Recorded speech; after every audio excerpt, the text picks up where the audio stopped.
Hello and welcome. We're coming to you with a special report on January 8th, 2026, as a massive crisis unfolds in Iran.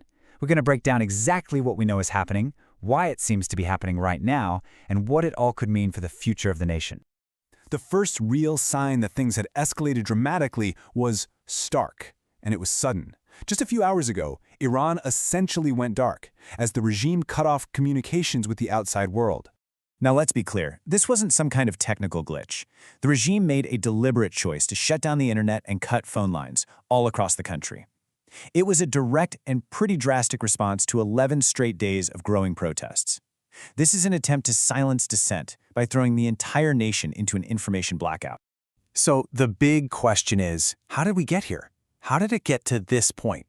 To really understand what's happening, we've got to look past the breaking headlines and dig into the deep fractures that have pushed a nation of over 88 million people right to the brink.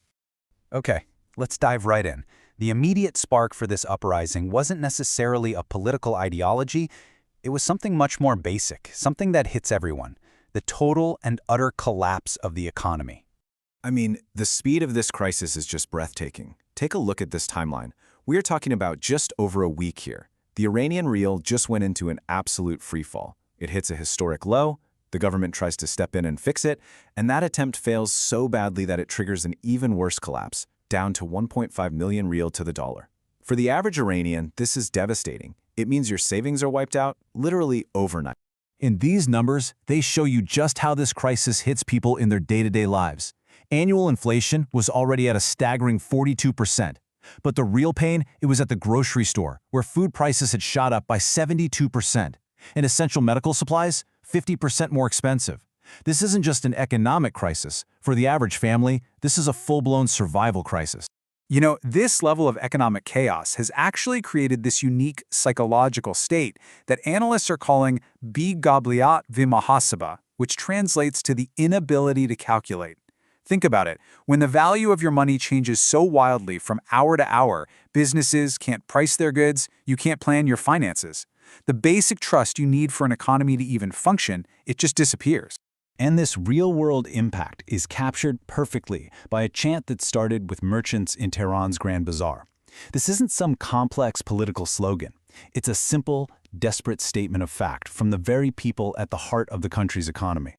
But as you can imagine, this crisis is about so much more than just currency rates. The economic collapse was really just the spark that lit a fire that's been fueled by years and years of deep public anger.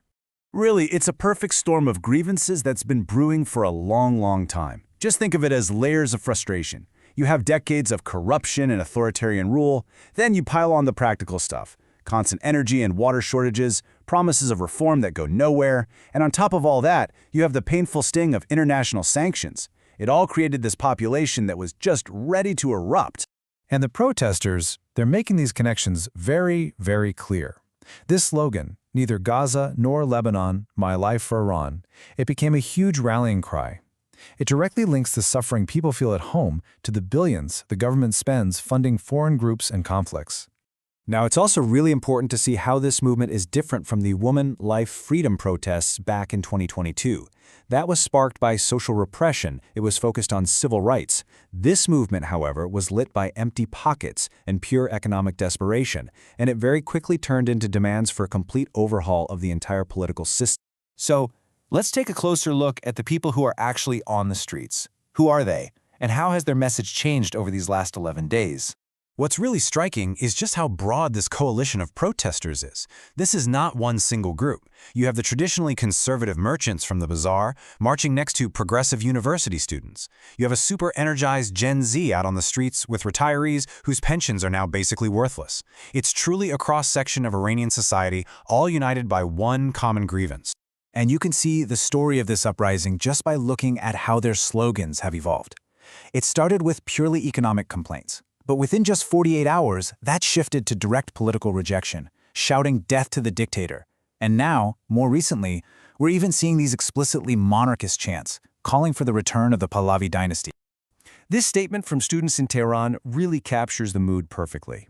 There's this deep, deep belief that the current system is just beyond reform, and that the only acceptable outcome is a fundamental, systemic change. So, as the dissent got louder, the state's response became more and more forceful. The regime has met these calls for change with, well, an iron fist. And that response, of course, comes at a very high human cost. Here's what we know so far, based on reports from a few different sources. Wikipedia's aggregated data suggests at least 45 protesters have been killed. The human rights activist news agency, or HRNA, is reporting over 2,200 arrests. And on the other side, Iranian state media has reported the deaths of at least 4 security personnel.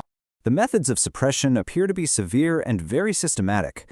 We've seen credible reports of live ammunition being used on the streets, mass arrests. There are even reports of security forces raiding hospitals to detain wounded protesters. On state TV, we've seen dozens of what appear to be forced confessions. And it all culminates in the ultimate tool of control, today's nationwide communications blackout. The crucial thing here is how the state is framing this. In his first public comments back on January 3rd, the Supreme Leader drew a very clear line. He said, sure, officials can talk to protesters with legitimate economic problems, but he declared that those he called rioters must decisively put in their plate. Okay, so let's zoom out, because these events have obviously not gone unnoticed. This crisis in Iran has sparked reactions from all over the globe, and it's raising some profound questions about what comes next for the nation. The key international players are all watching very closely, and each one has a different message. From the US, we're hearing a pretty stern warning against a violent crackdown. From the European Union, it's more of a call for restraint. And from Israel, a statement of support for what it's calling the Iranian people's struggle for freedom. When you look at the whole picture, the totality of this crisis, some analysts are now using a really heavy term, systemic failure.